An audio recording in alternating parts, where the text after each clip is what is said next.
माझं केतकी नावाच्या मुलीवर प्रेम होतं, पण आता केतकी नाहीये. केतकी गायब झाली. आपल्या घराण्याच्या तोलामोलाच्या नसलेल्या एका फालतू इलेक्ट्रिशियनशी लग्न करायचं तुला? तिच्या आईबाबांना मान्य नसेल ना तर त्यांच्या परवानगी विरुद्ध मी नाही करणार लग्न तिच्याशी. पण मला ती सुखरूप आहे एवढंच कळायला हवंय. आई, रघुनाथराव कुठे गेलेत ते नक्की मला माहित नाही. कारण काय ना, पहाटेच ते कोणालाही न सांगता टेम्पोनी निघून गेले. टेम्पोवाल्याला माहित असेल कुठे गेलेत ते. मॅडम, तो टेम्पोवाला सापडला. त्यांनी असं सांगितलं की रघुनाथ काका त्यांच्या जुन्या घरी गेलेत, खोपोलीला. शनिवारी संध्याकाळीच घरातले पैसे आणि तिचे स्वतःचे दागिने घेऊन पळून गेले त्या साहिल सोबत लग्न करायचं म्हणून. मी कायमचं घर सोडून जाते. मला साहिलशीच लग्न करायचं. इतके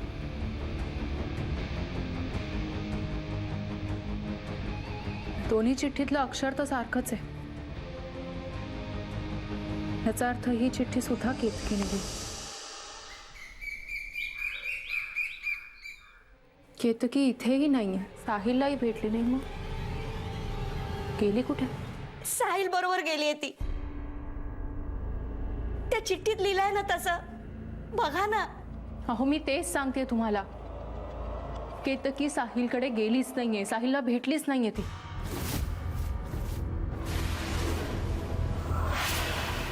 गेले 4 दिवस साहिल सुद्धा तिच्या काळजीत आहे. इनफॅक्ट तोच माझ्याकडे आला होता मदत मागण्यासाठी. खोटं बोलतोय तो तुमच्याशी. तो खोटं का बोलेल? जर केतकी त्याच्यासोबत असती तर तो का आला असता माझ्याकडे मदतीसाठी? केतकी तुमच्या घरून निघाली, पण ती साहिलकडे नाही. तिचं वाटेत काहीतरी झालंय. नेमकं काय झालंय, ते कुठे, हे शोधायला नको का?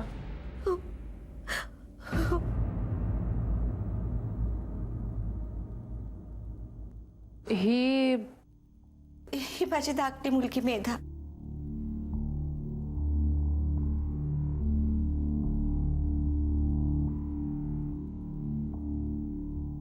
मेधा, तुला ताई काही बोलली होती का? काही फोन वगैरे? ठाऊक आहे का तुला काही? काही ठाऊक असेल तर त्यांना सांग. एक वेळ आम्हाला सांगितलं नाहीस तरी चालेल, पण त्यांना सांग. डिटेक्टिव्ह आहेत त्या. शोधून काढतील आपल्या केतकी ताईला. मला नव्हता आला ताईचा फोन. कुठं असेल ताई?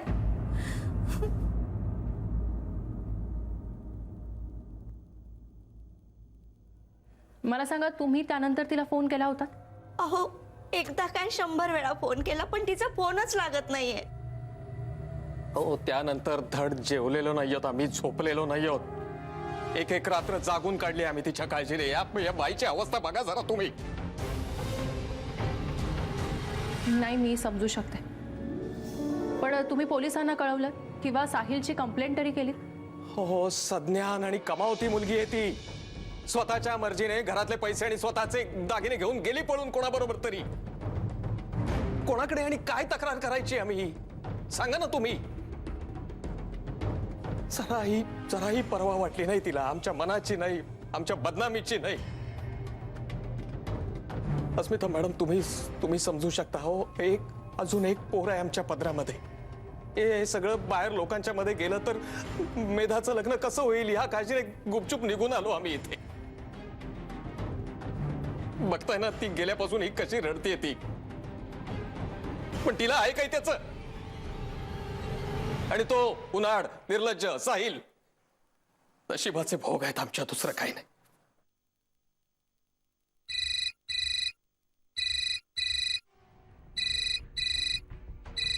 बोल सेत.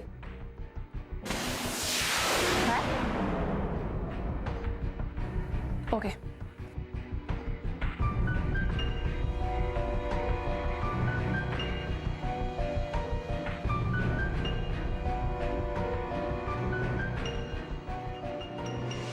रघुनाथराव खोटं का बोललात आमच्याशी?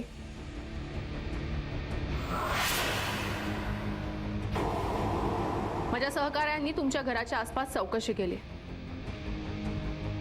आणि तुमच्या शेजारच्यांनी आम्हाला असं सांगितलं की केतकीचं लग्न झालंय आणि आता ती परदेशी आहे. कधी लग्न झालं तिचं? काय करतो काय तिचा नवरा? नाव काय त्याचं? तिचं लग्न झालं आणि ती परदेशी राहायला गेली असं खोटं सांगितलं आम्ही लोकांना. का? आणखी काय सांगायला हवं होतं आम्ही? काय सांगायला हवं होतं आम्ही? केतकी कुठं आहे या लोकांच्या प्रश्नाला काय उत्तर द्यायचं होतं आम्ही? त्यापेक्षा केतकी लग्न होऊन तिच्या नवऱ्यासोबत कायमची परदेशी निघून गेली असं सांगितलं तर निदान या पोरीच्या लग्नात तरी अडथळा येणार नाही असं आम्हाला वाटलं. म्हणूनच सगळं. हे बघा, तुम्ही तिला शोधा पण इथे आणू नका. परत आणू नका. ती कुठेही आहे पण सुखात, एवढं जरी आम्हाला कळलं ना तरी पुरेसं आहे आमच्यासाठी.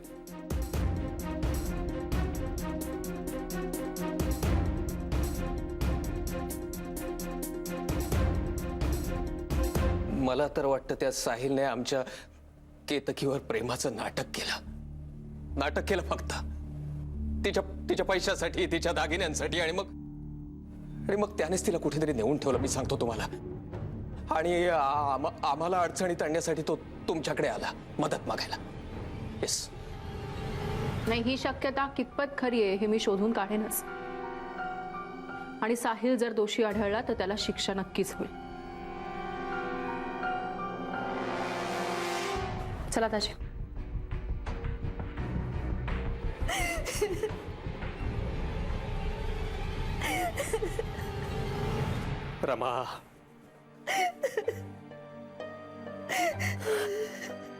रमा, सावर स्वतःला. या पोरीने हे संकट स्वतःवर ओढवून घेतलेलं आहे. त्याला तू तरी काय करणार आणि मी तरी काय करणार? नशिबाचे भोग आहेत आपले.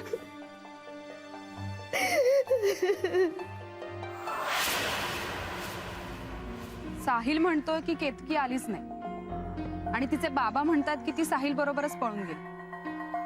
मला असं वाटतं दोघांपैकी कोणीतरी एक खोटं बोलतंय. पण कोण? का तिच्या बाबांनी तिचं खरंच दुसऱ्या कोणाबरोबर तरी लग्न लावून दिलं?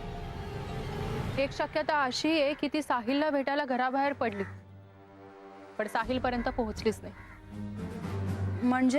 म्हणजे कदाचित वाटेत तिला कोणीतरी पळवलंय किंवा मुद्दाम संकटात टाकलं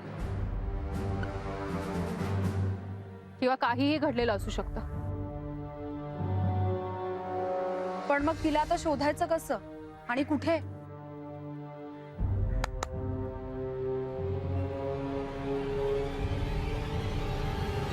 करेक्ट. ती साहिलला देवळापाशी भेटणार होती. त्या देवळात आणि आसपास चौकशी करायला हवी म्हणजे ती तिथे आली होती की नाही हे तरी कन्फर्म होईल. मॅडम, केतकी कुठल्या तरी क्लासमध्ये शिकवते ना? त्या क्लासमधल्या तिच्या सहकाऱ्यांना आणि तिच्या मैत्रिणींना कदाचित काही माहिती असेल. सिद्धे एक काम कर, समीरला रघुनाथरावांवर नजर ठेवायला सांग.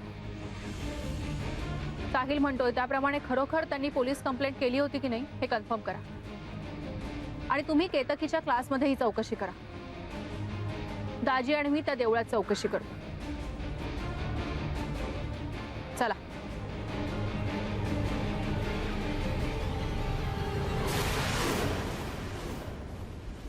ताई, या दोघांना इथे कधी पाहिलंय तुम्ही? मला काय विचारता? आणि कोण आपण? मी इथे देवदर्शनाला येते, आम्हाला ही लोकांची लफडी माहिती नसतात. प्रत्येक जण असाच विचार करतो. कधीतरी ही वेळ स्वतःवर येऊ शकते हे लक्षातच घेत नाही. दादा, या दोघांना इथे कधी पाहिलंय?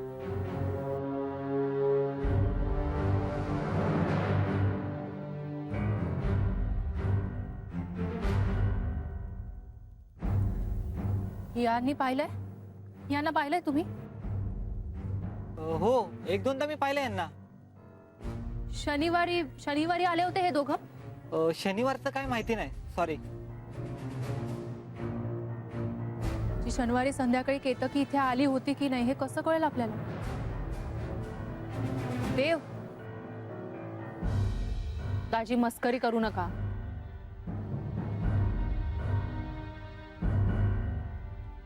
गुरुजी, करेक्ट, हे लक्षातच नाही आलं माझ्या. म्हणजे शनिवारी जरी ती रात्री उशिरा आली असेल तरी पण गुरुजी तिथे असतीलच ना. नमस्कार गुरुजी, मी अस्मिता, खाजगी गुप्त आहे. मला जरा तुमच्याकडून माहिती हवी होती. बोला. शनिवारी रात्री ही मुलगी या मुलाला इथे भेटायला आली होती का हे सांगू शकाल? हे बघा, मला नसत्या भानगडीत तुम्ही अडकवू नका. गुरुजी, मी तुम्हाला सांगितलं ना, मी खाजगी गुप्तहेर आहे. तुम्हाला कसलाही त्रास होणार नाही. पण प्लीज आम्हाला सांगा ना, एका मुलीच्या आयुष्याचा प्रश्न आहे.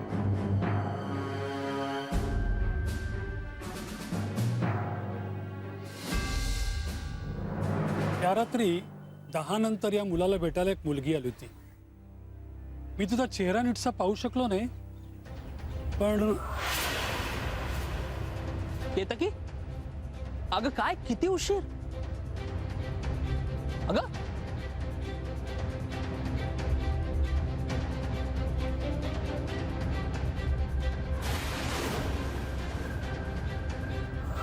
मुलगी मुसलमान वाटत होती, पण त्यांनी हाक मारली केतकी. सुरुवातीला मला जरा विचित्रच वाटलं. मी विचारणार सुद्धा होतो, पण माझा तो स्वभाव नाहीये. आणि देऊळ बंद करण्यापूर्वी देवळातली सगळी आवरावर सुद्धा मला करायची होती. थँक्यू गुरुजी, थँक्यू सो मच.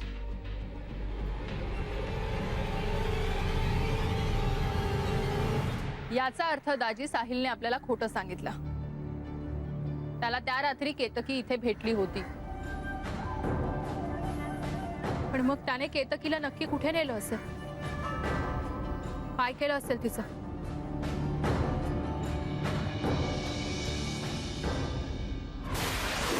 साहिल, सांग ना. अरे कुठे आहे केतकी? काय केलंस तिला तू? काकू, अहो थोडा विश्वास ठेवा माझ्यावर. केतकी भेटलीच नाहीये मला, इथेही आली नाहीये ती. इनफॅक्ट तुम्ही बघू शकता, प्लीज. हो तर बघा. अरे पण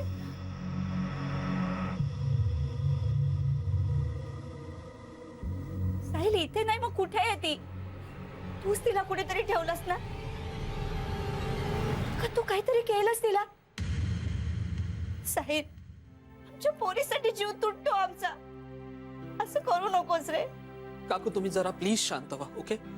माझ्यावर थोडासा विश्वास ठेवा. हे बघा, माझं प्रेम आहे केतकीवर. लग्न करणार होतो आम्ही, आणि म्हणूनच त्या दिवशी भेटणार होतो. पण केतकी खरंच नाही भेटली मला, आणि आता मला नाही माहित ती कुठे आहे. आई, आपण निघूयात का? बघ, आपण ह्याला भेटायला आलो हे कळलं तर बाबा खूप रागावतील आणि खूप उशीरही झाला. आपण निघूयात. अगं पण निदान एकदा. आई चल, आई चल ग.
हे पैसे केतकीचे आहेत ना? दागिने कुठे ठेवलेस? काय बोलताय तुम्ही मॅडम? आणि मुळात केतकीचे पैसे आणि दागिने माझ्याकडे कसे असतील? का नसते? मला तर आता असं वाटायला लागलंय की तूच केतकीला काहीतरी केलंयस. केतकी हरवल्यामुळे तू काळजीत असल्याचं फक्त नाटक करतोस. अस्मिता मॅडम, अहो तुम्ही तरी विश्वास ठेवा माझ्यावर. रमा काकू आल्या होत्या, त्यांचाही संशय माझ्यावर, आणि आता तुम्ही. मुळात तुम्हाला कुणाला पटत का नाहीये की माझं प्रेम आहे केतकीवर? लग्न करणार होतो आम्ही. केतकीच्या पैशांसाठी आणि दागिन्यांसाठी तू तिच्याशी प्रेमाचं नाटक केलंयस असं तिच्या बाबांचं म्हणणं आहे. त्यांचा कॉल आला होता मला तसा. त्यांच्यावर विश्वास आहे तुमचा? त्यांना तर मी आधीपासूनच आवडत नाही. आणि मुळात मला एक सांगा, जर मी काही केतकीला केलं असेल तर मी स्वतःहून तुमच्याकडे कशाला येईन? नाही, आपण निरपराध आहोत हे ठासून सांगण्यासाठी, ते सिद्ध करण्यासाठी काही काही गुन्हेगार असं करतात. हो हो, म्हणजे मला मान्य आहे, पण मी खरंच तसा नाहीये. दाजी,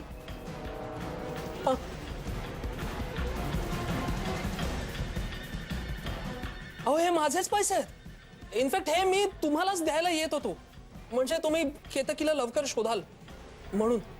अच्छा दाजी,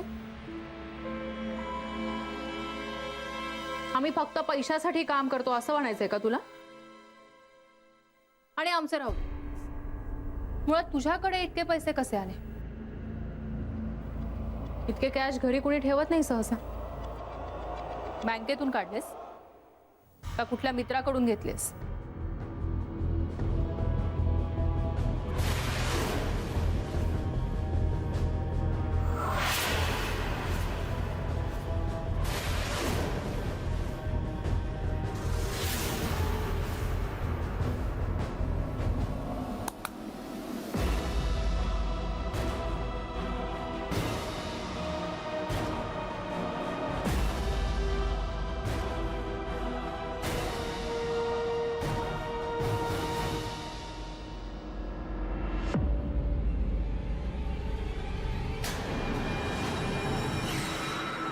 हे दागिने तुझे आहेत?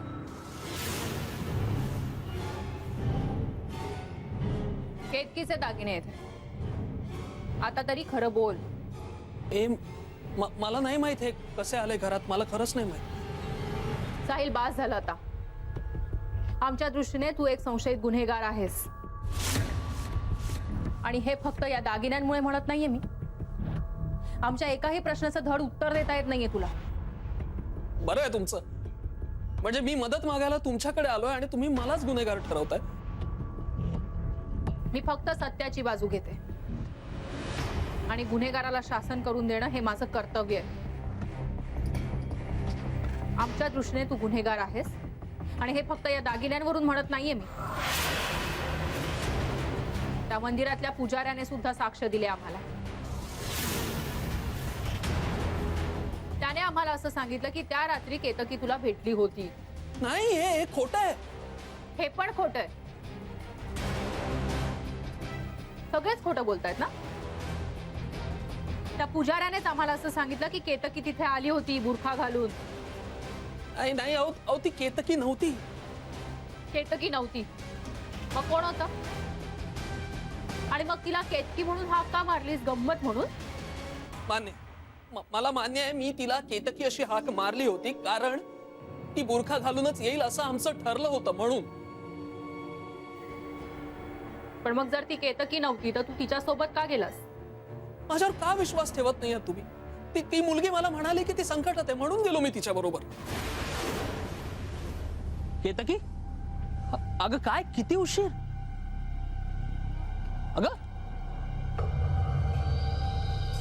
अगं केतकी काय? देखिए मैं केतकी नहीं सलमा हूँ, मुझे मदद कीजिए, मेरे पीछे कुछ गुंडे लगे हुए। कृपा करके मुझे मेरे घर तक छोड़ाइए, ईश्वर आपका भला करेगा। लेकिन एक्चुअली देखिए प्लीज। हाँ ठीक है, चलिए.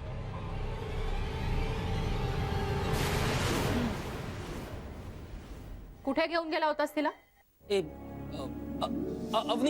अवनी हॉटेल आहे, त्याच्या मागे एक झाड आहे पिंपळाचं, तिथे बैठी चाळ आहे, तिथेच राहते ती मुलगी. मी त्या मुलीला रिक्षाने घेऊन गेलो, तिला सोडून लगेच परत आलो, अगदी 15 मिनिटात देवळाजवळ. केतकीची वाट बघायला, पण केतकी आलीच नव्हती तिथे. हे जे काही सांगतोयस ते कितपत खरं आहे, यावर विश्वास ठेवायचा की नाही हे मी ठरवेन नंतर. दाजी,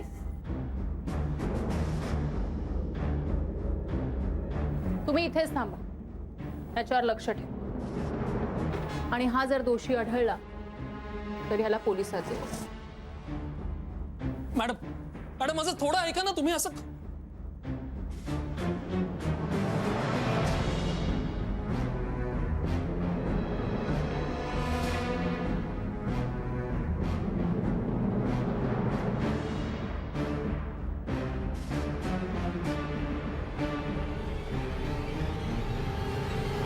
हे बघा, मी खरंच काहीच केलेलं नाहीये. प्लीज विश्वास ठेवा माझ्यावर.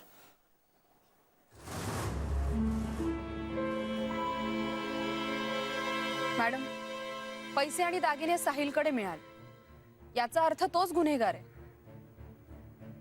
हे दागिने घेऊन मी आता रघुनाथ काकांकडे जाते, हे कन्फर्म करायला की हे दागिने केतकीचेच आहेत का. तोपर्यंत काहीच निष्कर्ष काढता येणार नाही. बरं, तुम्ही पोलीस स्टेशनला आणि केतकीच्या क्लासमध्ये चौकशी केलीत ना? काय कळलं तिथे? मॅडम, राकेश आपल्याला केतकीचं घर, साहिलचं घर आणि देऊळ याच्या आजूबाजूला जितकी पोलीस स्टेशन आहे तिथे साहिलच्या विरुद्ध कोणी राकेश आपल्याला केतकीचं घर, साहिलचं घर आणि देऊळ याच्या आजूबाजूला जितकी पोलीस स्टेशन आहे तिथे साहिलच्या विरुद्ध कोणी कंप्लेंट केली आहे का हे कळवतं. केतकीच्या क्लासमधल्या अनुष्का आणि रेहाना या टीचर्सना त्या दोघांच्या प्रेम प्रकरणाबद्दल सगळं माहित होतं. बर, केतकी देवळात बुरखा घालून गेली होती, पण तिच्याकडे तो बुरखा कुठून आला? म्हणाली त्या रेहानाकडे चौकशी कर याबद्दल. सिद्ध, साहिलच्या म्हणण्याप्रमाणे त्याला केतकी भेटलीच नाही, त्याला सलमा भेटली होती. त्या अवनी हॉटेलच्या मागे पिंपळाच्या झाडाजवळ एक बैठी चाळ आहे, तिथे ती राहते म्हणे. तिथे चौकशी कर. शनिवारी रात्री नेमकं काय घडलं होतं तर विचार सलमाला, म्हणजे तो साहिल खरं बोलतोय का खोटं हे स्पष्ट होईल. अरे या या वहिनी साहेब, हो तुमच्याशिवाय घर घरच वाटत नव्हतं. एकदम शांतता होती घरात. अरे मग बरंच आहे की केशवा, कुणाचा आरडाओरडा नाही की वाद नाही. तसं नाही. बरं मला सांगा, प्रवास कसा झाला? प्रवास कसला? ठाण्याला तर गेले होते ताईकडे. ताईला भेटले, खूप गप्पा झाल्या, बरं वाटलं. पण काय रे केशवा, मी नसताना हे घर तुला घर का वाटत नव्हतं? तुला कसं कळत नाही? अस्मिता परत भटकंतीला गेली असेल ना. हो रे केशवा. नाही तसं नाही, काम नसताना त्या घरीच होत्या. फक्त काम नसताना? आहे कुठे ती? म्हणजे मी पण आत्ताच बाहेरून आलो, पण घरात नाहीत दिसल्या त्या. म्हणजे स्वारी आत्ताही घरी नाहीये. घरात पाऊल टाकल्या टाकल्या आता पदर खोचून कामाला सुरुवात करावी लागणार. रात्रीचा स्वयंपाक तोही मलाच करावा लागणार. ताई मोठ्या कौतुकानं म्हणत होती, सुनबाई आहे ना सगळा स्वयंपाक करून ठेवेल. असलं काय? नाही, पण मी ना आशाताईंना फोन करून खडसावून विचारणारच आहे, तुम्ही तुमच्या मुलीला काही शिकवलत की नाही? ही कसली मुलगी गळ्यात बांधली तुम्ही आमच्या?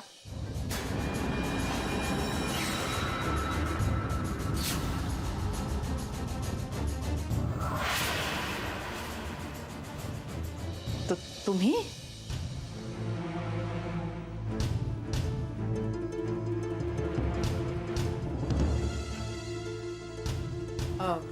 तुम्ही कधी आलात? कालच आलंय आशा ते. काल? हो, म्हणजे दादासाहेब घेऊन आले मला.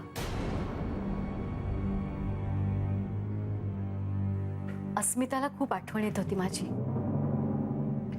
त्यासाठी तुम्ही मुक्काम केलात? नाही तसं नाही, दादासाहेबांनीच आग्रह केला ना. बर. पण हे बघा, मला तुमच्या मुलीचं वागणं अजिबात आवडलेलं नाहीये. घरात इथे पाहुणे आलेत आणि ही घरची सून बाहेर भटकते आणि तुम्ही किचन मध्ये काम करताय. राधाला बरं नाही ना म्हणून मी.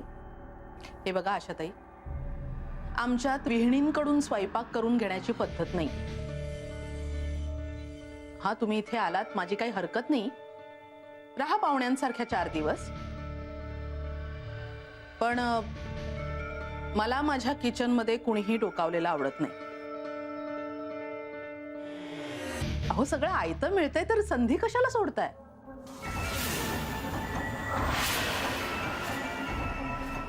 चुकलंच माझं. थांब आशा, मीच तुला सांगितलं होतं ना काम कर म्हणून. तुम्ही सांगितलं? हो ना, मला कोथिंबिरीच्या वड्या खायच्या होत्या, आशाच्या हातच्या, आणि अभिला सुद्धा. म्हणून मीच अस्मिताला म्हटलं, काळजी करू नकोस आणि घरी यायची घाईही करू नकोस, नाहीतर ती सगळा स्वयंपाक करून जाणार होती. आजी, पण तू तर रात्री जेवत नाहीस ना? तू नाही जेवत, पण कोथिंबिरीच्या वड्या खाईन की. वैदू, तू पण शिकून घे, नाहीतर तुझ्या सासरची मंडळी म्हणतील काही वळण लावलं की नाही आमच्या सुनेला.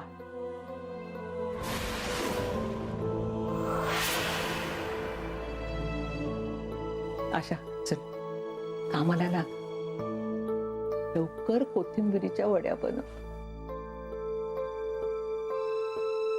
आमच्या सुनबाईला काय तुझ्यासारख्या वड्या बनवता येत नाही. मला तो भूक लागली आणि मग लवकर खाल्लं नाही तर त्रास होतो.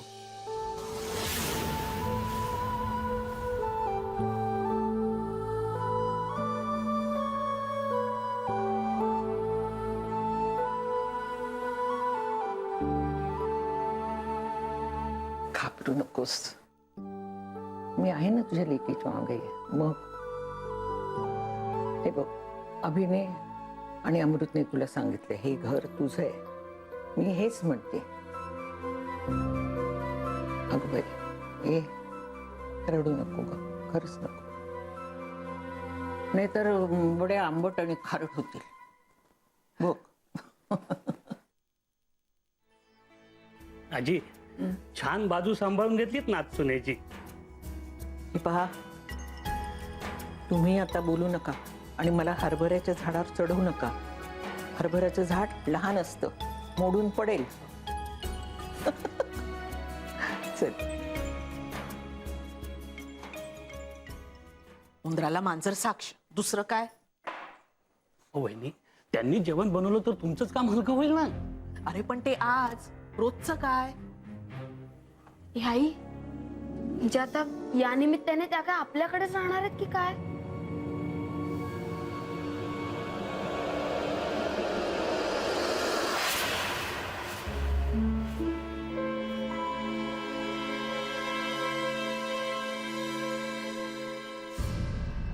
शेवटी माझंच म्हणणं खरं ठरलं ना. केतकीचे दागिने साहिलकडेच मिळाले ना. हे दागिने तर सापडले, पण हे केतकीचेच आहेत कशावरून? रमा काकू आहेत का? नाही, ती नाहीये घरात. मेधा तिला घेऊन गेले डॉक्टरांकडे. तुम्हाला तर दागिने माहीत असतील ना, म्हणजे तुम्ही सांगू शकाल ना? एक ठुशी, एक बोरमाळ, 4 बांगडे आणि पैंजण.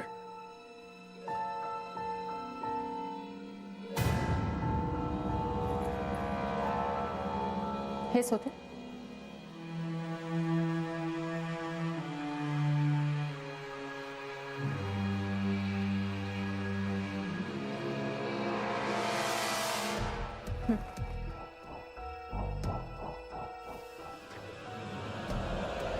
आता काय करू मी हे घेऊन? पण आता तरी पटलं ना तुम्हाला, तो साहिल महा चोर आणि खोटारडा माणूस आहे. त्यानेच केतकीला कुठेतरी नेऊन ठेवलेलं असणार. आणि हे सगळं जर तो आमच्या भीतीपोटी करत असेल ना, मॅडम मेहरबानी करून माझा एक निरोप सांगा त्याला. मॅडम मी काहीही करणार नाही. तू म्हणा माझ्या पोरीशी लग्न करून सुखाने संसार कर त्याच्याशी, की भरून पावलं सगळं.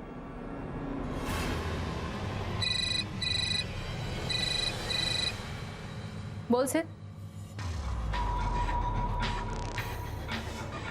ठीक आहे, एक काम कर, केतकीच्या क्लासमधल्या त्या रेहानासाठी मनालीला सुद्धा हाच निरोप दे. मी येतेच.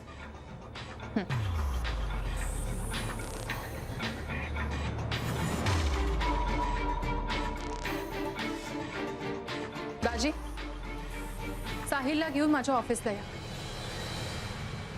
हाँ, मैं हूँ सलमा. इथेच राहते मी. पर मैं किसी से मिलने मंदिर गई थी, ये आपको कौन कह रहा था?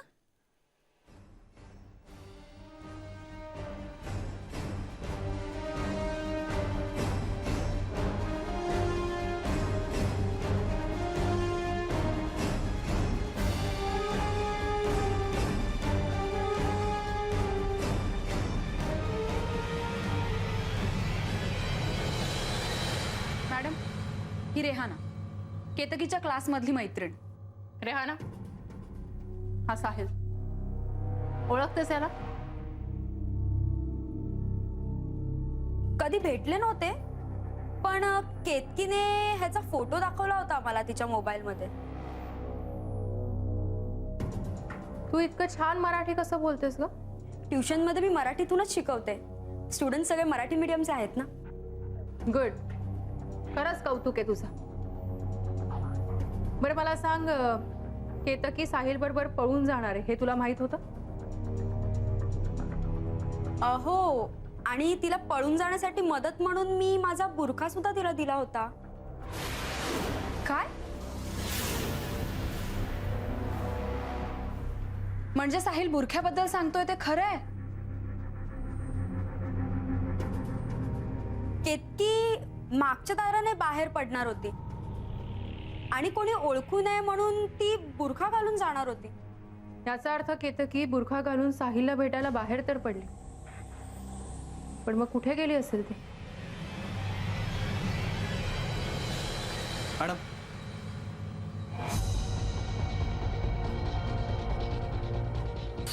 केतकी,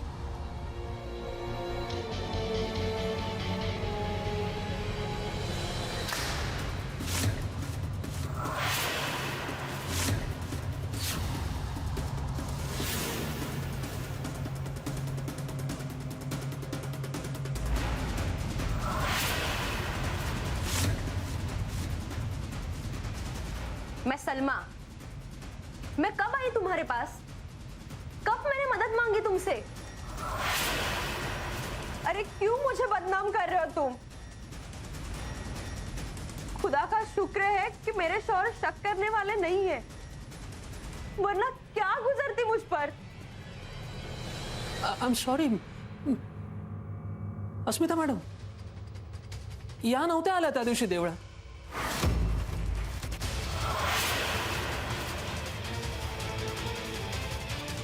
या कोणीतरी दुसऱ्या आहेत. यांची बोलण्याची पद्धत पण वेगळी आणि आवाज पण वेगळा आहे. या नाही आहेत त्या. हो, तुझा खोटेपणा उघडा पडला म्हणून आणखीन खोटं बोलतोयस? अरे मी का खोटं बोलू? गुरुजीने सांगितलं ना तुम्हाला, मला बुरखा घातलेली एक बाई त्या दिवशी मंदिरात भेटली होती. ती केतकीच असेल. तिचे पैसे आणि दागिने लुबाडलेस तू, आणि तू तिला मारलंयस.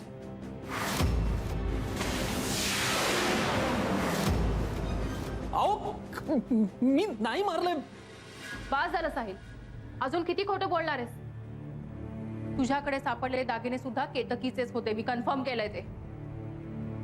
जाऊ देव मॅडम, हा एक नंबरचा नौटंकी आहे. उगाच दिशाभूल करतोय आपली. याच्या नावाने कुठलीही कोणीही कंप्लेंट पोलीस स्टेशन मध्ये केलेली नाहीये. हो, तेही खोटंच सांगितलंस ना तू? नाही नाही अहो मला फोनवर सांगितलं होतं रघुनाथ रावांनी तसं, की त्यांनी नोंदवली आहे कंप्लेंट. किती खोटं बोलशील तू? केतकी कुठे तुला माहित नाहीये? नाही मग ते दागिने तुझ्याकडे कसे आले? अरे बोल ना. मला नाही माहिती, मला खरंच नाही माहिती. तुम्ही कोणीच का विश्वास ठेवत नाही माझ्यावरती? मी खरं सांगतोय, देवा शपथ, प्लीज प्लीज कोणीतरी विश्वास ठेवा माझ्यावर, प्लीज. मी खरं सांगतोय.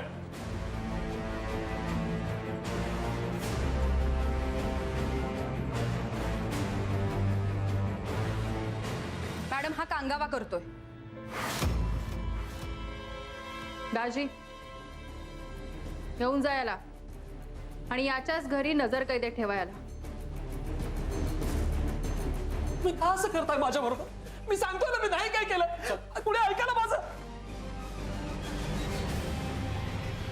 मॅडम आपण याला पोलिसांच्या ताब्यात का देत नाही? नाही म्हणाले, कारण अजूनही केतकी सापडली नाहीये. सलमा, रेहाना, तुम्हाला काहीही आठवलं तरी लगेच मला कळवा. अगदी क्षुल्लक गोष्ट असेल तरी.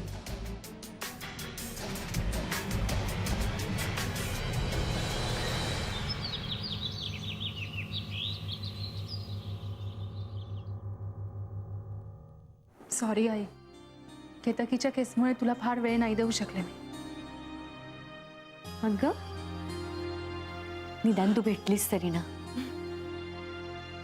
आणि माझ्यासाठी काम बाजूला टाकून घरी राहिली असतीस तर आवडलं असतं का मला? आई आता पुन्हा केव्हा येशील? तू म्हणशील तेव्हा. नाही हा, सारखी सारखी मी नाही इथे येणार. तुम्हीच या आता मला भेटायला आपल्या घरी. हो अभिमान, अरे उशीर होतोय ना तुला.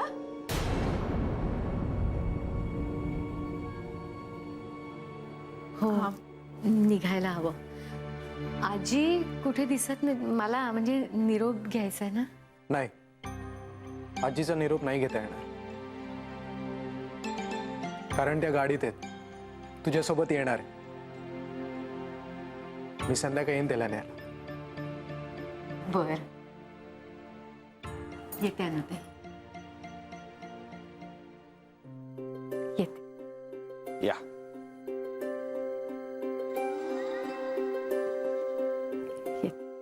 काळजी घे.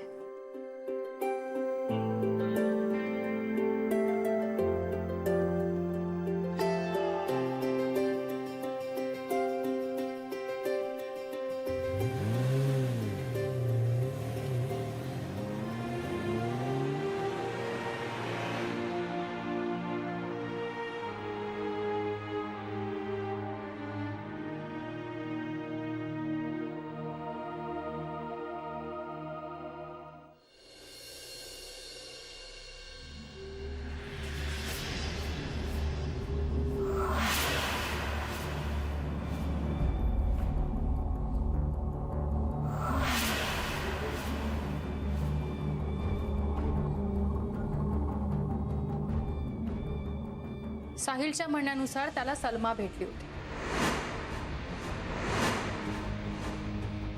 पण सलमाचं असं म्हणणं आहे की ती साहिलला भेटलीच नाही.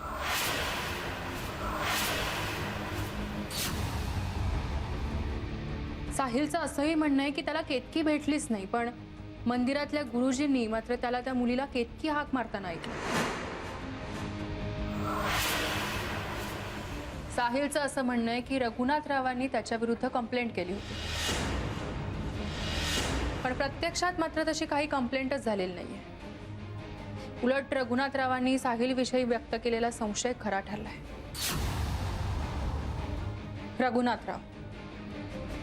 रघुनाथरावांना आता बदनामी किंवा इगोपेक्षा केतकीची सेफ्टी जास्त महत्वाची वाटते.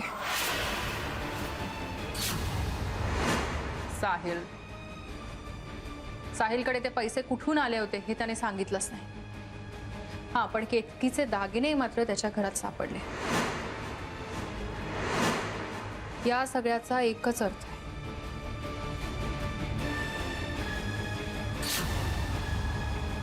साहिल. हा साहिलच खरा गुन्हेगार असणार.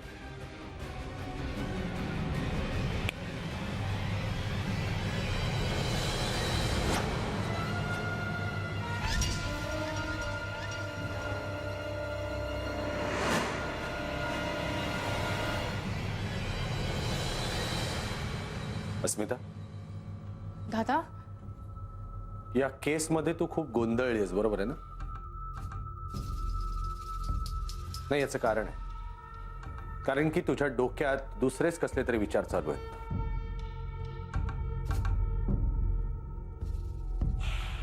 माझा ऐक, दुसरा कसलाही विचार करू नकोस. जस्ट कॉन्सन्ट्रेट ऑन दिस केस. आई सुद्धा नेहमी हेच सांगते. पण दादा, माझ्या मनातलं तुम्ही कसं ओळखलं? नाही, मला चेहरा वाचता येत नाही तुझ्यासारखा, पण अंदाज तर बांधता येतो. माझे बाबा सुद्धा माझ्या मनातलं असंच ओळखायचे.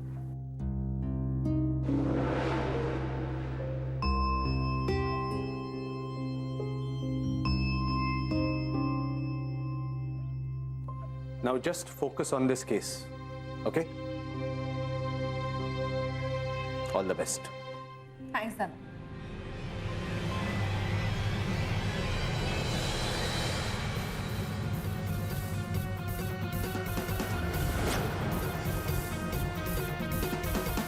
या सगळ्यात काहीतरी दडलंय एवढं नक्की. पण काय हे शोधून काढायला हवं. रेहानाने केतकीला बुरखा दिला होता हे नक्की.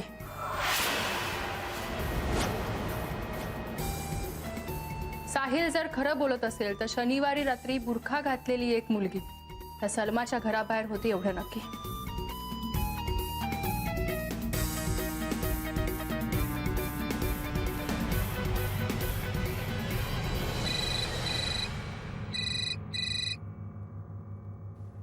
बोल सलमा. मैडम, मेरे शौहर शनिचर रात को देर से घर लौटे. वो मुझे बता रहे थे कि एक औरत बुर्खा पहने हमारे घर के सामने खड़ी थी और वो रिक्शा में बैठ के चली गई. काय? याचा अर्थ साहिल खरं बोलतोय. हाँ मैडम, और देखिए ना, मैंने उसको तमाचा भी मार दिया. सलमा, अगं ठीक आहे, तू मुद्दाम तर नाही ना केलंस. तू फार वाईट वाटून घेऊ नकोस. बरं मला सांग, तुझ्या मिस्टरांना त्या रिक्षाचा नंबर किंवा काही खूण आठवते का? मैं उनको पूछ के बताती हूँ. वो अभी अवनी होटल गए, वहाँ काम करते हैं ना वो. ठीक आहे, मी सीटला पाठवते तिथे. मैडम, मैडम मुझे उस लड़की की फिक्र है. अल्लाह करे वो खुशहाल हो. मैं दुआ करूंगी उसके लिए. शुक्रिया. खुदा हाफिज. शोधलं की सापडतच. केतकी नक्की सापडेल. सिद, तू आता ताबडतोब अवनी हॉटेलला जा. सलमाचा नवरा तिथे काम करतो. त्याने शनिवारी रात्री सलमाच्या घराबाहेर एका बुरखाधारी स्त्रीला रिक्षात बसून जाताना पाहिलंय. त्या रिक्षाची काही माहिती मिळते का बघ. नाही, मी पुन्हा एकदा साहिलला भेटणार आहे.